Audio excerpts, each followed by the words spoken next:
her man. Damn, she makes me wanna raise my hand.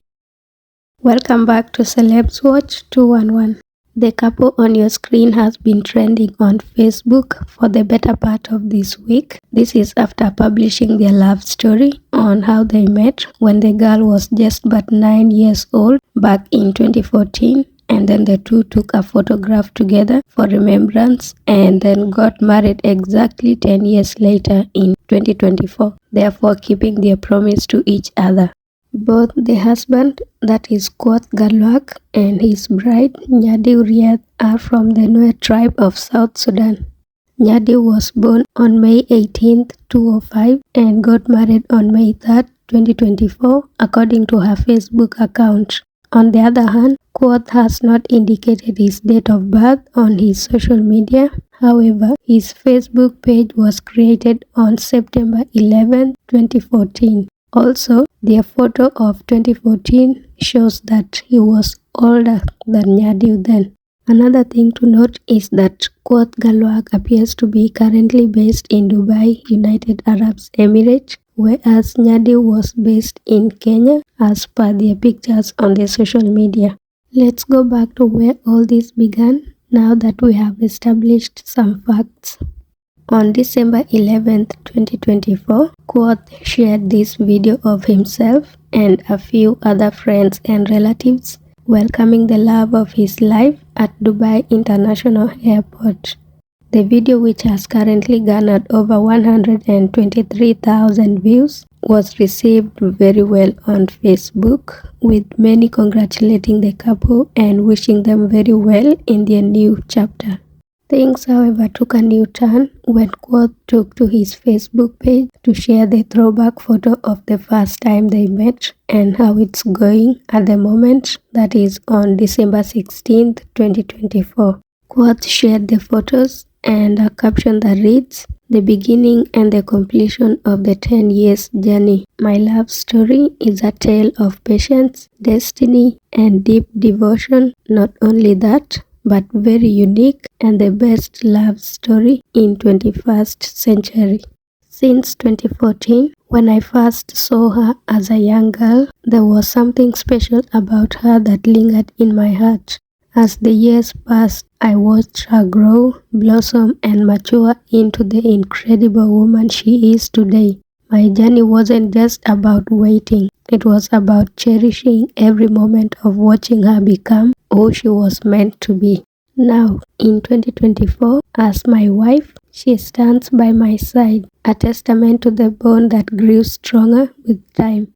The love we share is not just a product of years, but of a profound connection that weathered the test of time, filled with hope, respect, and a future we both dreamt of building together. May God bless our family." Nyadiw also took to her Facebook account and echoed the same sentiments on the same day. Although most of the comments under Nyadiw's post were rather positive, with a lot of people congratulating the couple and wishing them well, the same cannot be said about the comments under Kwat's post. There were two categories of people and responses to the post made by Kwat. Category 1 comprised of the cultural defenders, whereas Category 2 comprised of the feminists. According to the first category, this is an inspirational love story characterized by love, patience, loyalty, and commitment to the common goal. They argue that such should be replicated by the youth as a way of preserving the culture. Cultural or not, the second group argued that there's nothing cute or admirable about this act of pedophilia because this guy literally groomed the young girl from a tender age of 9 years, regardless of whether he waited until she was 19 before wifing her. In addition, the second group also indicated that simply because something was practiced in the past by your grandparents does not mean it still has a place in the current society in the 21st century.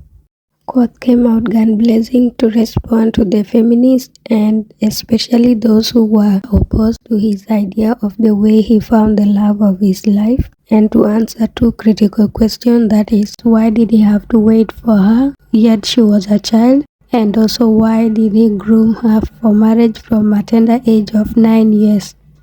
To address the questions, Quoth indicated that in the Nuer and Dinka cultures, it is healthy and acceptable for a man to choose a girl when she is still a child and then wait for them to grow up to become adults before marrying them.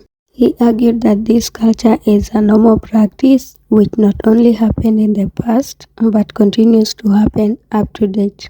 He also continued to explain that the only thing that was unique about their love story is the fact that they took a photo of themselves to remind them of the bond they shared. This is where a lot of people find problematic because what bond do you share with a 9-year-old? It is true that the Dinkas used to practice booking or something we call meiko, which is to book a girl that you're going to marry her or that your son will marry her if it's between the parents. But in most cases, it used to happen between people of the same age group, age set, such that the age gap was not that huge. In such cases, the girl would be given a necklace like the one you're seeing on the picture or a bracelet to signify that they have been booked to get married to a particular gentleman once they grow up. The practice of booking girls for marriage amongst the Dinkas is no longer as rampant as it used to be in the olden days. Quoth also justified his logic and decision-making process by quoting some Bible verses which I'm not going to read in the interest of time. However, you can pause the video in order to read those passages. The next part was on their story, which is what he indicated, that he made a promise to this young girl and fulfilled it, and that he is not going to explain anything to you because he owes social media in-laws no explanation. Another interesting fact that Quoth brings up in this story is that the 2014 picture was taken when they were in Ethiopia and he was planning of traveling to Sudan, and the young girl was traveling to Uganda and eventually went to Kenya, but Quoth left Sudan for Dubai. Therefore, they were separated for about 9 years consecutively, and that when he eventually decided that it was about time to get married, he remembered her and was like, let me look for that young girl, which is what he did when she had already turned 19, and he went back home and got married to her, therefore fulfilling their promise.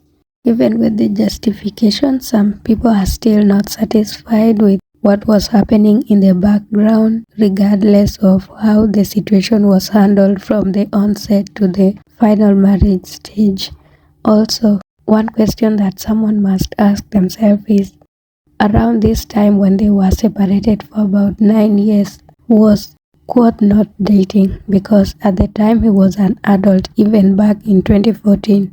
And secondly, what are your thoughts regarding the practice of booking girls to get married? Do you think that's something that should carry forward into 2025, or it's something that needs to be in the past?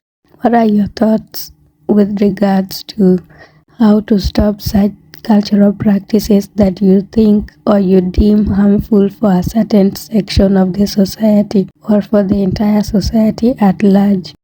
What's the best approach in terms of, let's say, if it's community mobilization, how best do you think people can be empowered and mobilized to stop practicing and mobilized against some cultural practices so as to sensitize them on the effects of such on either a certain group or multiple groups of people within the community?